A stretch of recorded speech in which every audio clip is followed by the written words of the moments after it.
அன்பும் மரியாதையும் நிறைந்த சகோதரர்களே சகோதரிகளே, எந்த காலகட்டத்திலும் ஒரு மூமின் மனம் உடைந்து விடக்கூடாது. நமக்கு வரக்கூடிய பிரச்சனைகள், சோதனைகள், இழப்புகள் அவற்றை நினைத்து மனதால் புழுங்கி உருகி தளர்ந்து விடக்கூடாது. ஏனென்றால் நம்மை ஆஸ்வாசப்படுத்துவதற்காக அல்லாஹ் குரானை இறக்கி வைத்திருக்கிறான். அல்லாவின் பேரருளை விட்டு நீங்கள் நிராசையடையாதீர்கள் என்று சொல்லும் இறைவன் நம்முடைய வாழ்க்கையின் ஒவ்வொரு திருப்பத்தையும் அறிந்தவனாக இருக்கிறான்.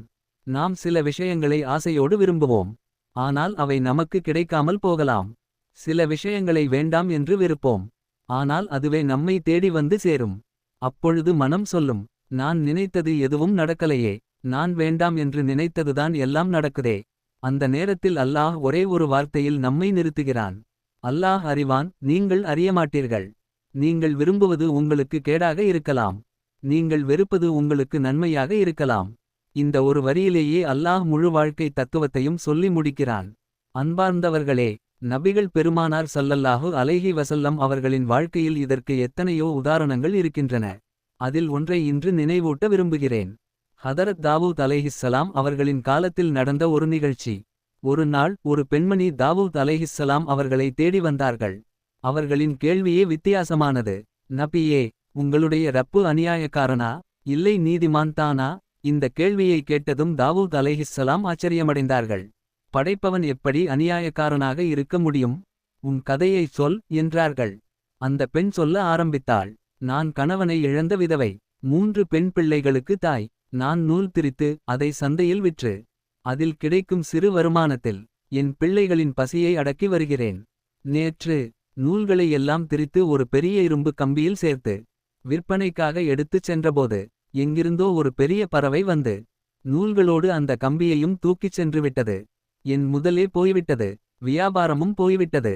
இனி என் பிள்ளைகளுக்கு நான் என்ன செய்வேன்? இது கூட அல்லாஹ்வுக்கு பிடிக்கவில்லையா? இதுதான் நீதியா? என்றாள். தாவூத் அலைஹிஸ்ஸலாம் அமைதியாக சொன்னார்கள், பொறுமையாய் இரு. அல்லாஹ் எதையும் காரணமில்லாமல் செய்யமாட்டான். அந்த பெண்ணை ஓரமாக அமரச் செய்தார்கள். அப்போது திடீரென 10 வியாபாரிகள் வந்தார்கள். அவர்கள் கடல் வணிகம் செய்பவர்கள்.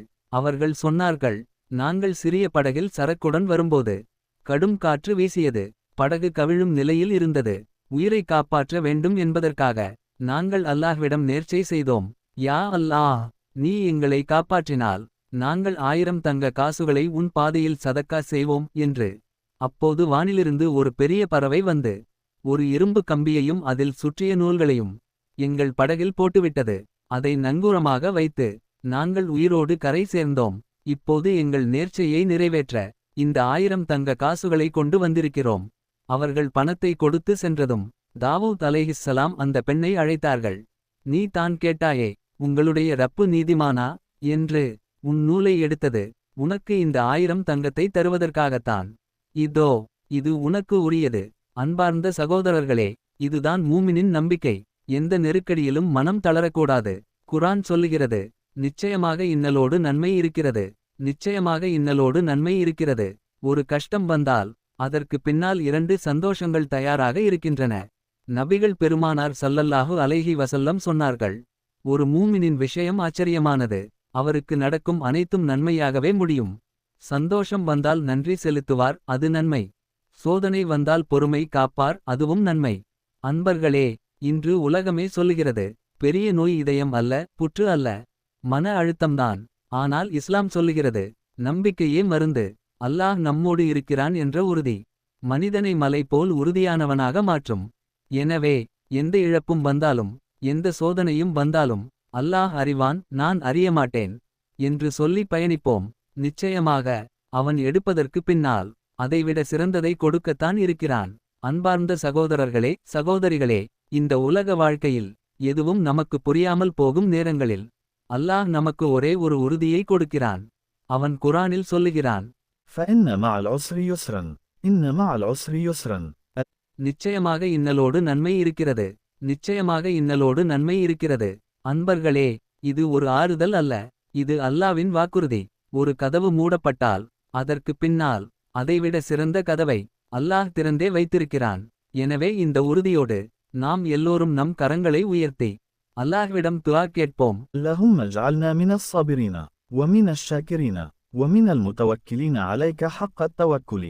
اللهم لا تكلنا إلى أنفسنا طرفة عين. ربنا لا تزغ قلوبنا بعد إذ هديتنا. وهب لنا من لدنك رحمة. اللهم اختم لنا بالخير. واجعل ما نكره خيرا لنا. إنك تعلم ونحن لا نعلم. وأنت خير الحاكمين. யா அல்லாஹ், எங்களை பொறுமையுள்ளவர்களாகவும் நன்றி செலுத்துபவர்களாகவும் உன்னை முழுமையாக நம்பி வாழ்பவர்களாகவும் ஆக்குவாயாக. ஒரு கண் இமைக்கும் நேரமாவது எங்களை எங்களிடமே விட்டுவிடாதே யா அல்லாஹ். நேர்வழி காட்டிய பின் எங்கள் உள்ளங்களை வழுவ விடாதே. உன் இரக்கத்தை எங்களுக்கு அருள்வாயாக.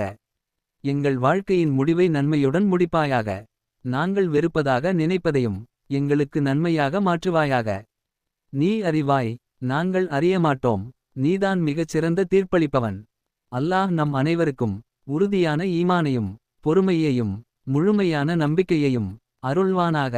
இந்த உரை உங்களுக்கு பயனுள்ளதாக இருந்தால் மறக்காமல் லைக் செய்யுங்கள், ஷேர் செய்யுங்கள். மேலும் இது போன்ற இஸ்லாமிய பயனுள்ள உரைகளுக்காக சேனல் ஐ சப்ஸ்கிரைப் செய்யுங்கள்.